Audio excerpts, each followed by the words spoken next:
سمجھداری کی باتیں صرف دو لوگ ہی کرتے ہیں، ایک زیادہ عمر والے، دوسرا جنہوں نے کم عمر میں بہت مشکلات دیکھی ہوں۔ حال کی اصلاح کے لیے خیال کی اصلاح بہت ضروری ہے۔ لوگ کہتے ہیں کہ زندگی امتحان لیتی ہے، لیکن میرا یہ ماننا ہے کہ امتحان زندگی لیتے ہیں۔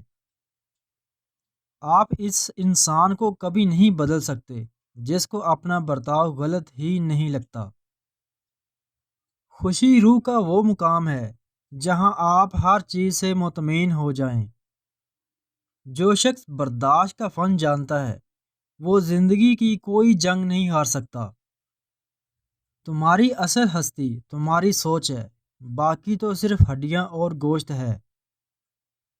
جب انسان اپنی زندگی سے اکتا جاتا ہے تو وہ بلا خوف و خطر ہر بات کہہ دیتا ہے۔ شکستہ قبروں پر غور کرو کہ کیسے کیسے حسینوں کی مٹی خراب ہو رہی ہے۔ جب لوگ آپ سے کہیں کہ ہم آپ سے تنگ ہیں تو سمجھ جائیں آپ اصول پرست ہیں یا پھر آپ ہی غلط ہیں۔ وہ شخص اپنا وقار کھو بیٹھتا ہے جو ہر وقت طنزیہ لہجہ رکھے۔ اگر آپ چاہتے ہیں کہ لوگ آپ کی پیٹھ پیچھے تعریف کریں تو فوراً فوت ہو جائیں، کیونکہ جیتے جی تو ایسا ممکن نہیں ہے۔ دکھ روحانیت کی سیڑھی ہے، اس پر صرف صابر اور شاکر ہی چڑھ سکتا ہے۔ ناپاک زندگی پاکیزہ خیال سے محروم رکھتی ہے۔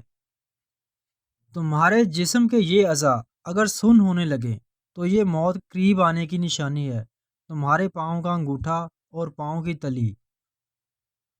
اللہ نے عورت کو تیسری آنکھ بھی دی ہے جس سے وہ مرد حضرات کے انداز کو پہچانتی ہے، جس انداز سے وہ اسے دیکھتا ہے۔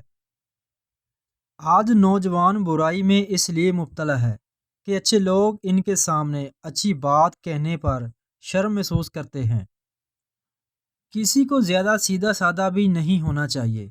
یاد رکھو جنگل کے اندر سیدھے درخت کو جلد کاٹ دیا جاتا ہے اور ٹیڑھے درخت اپنی جگہ پر کھڑے رہتے ہیں۔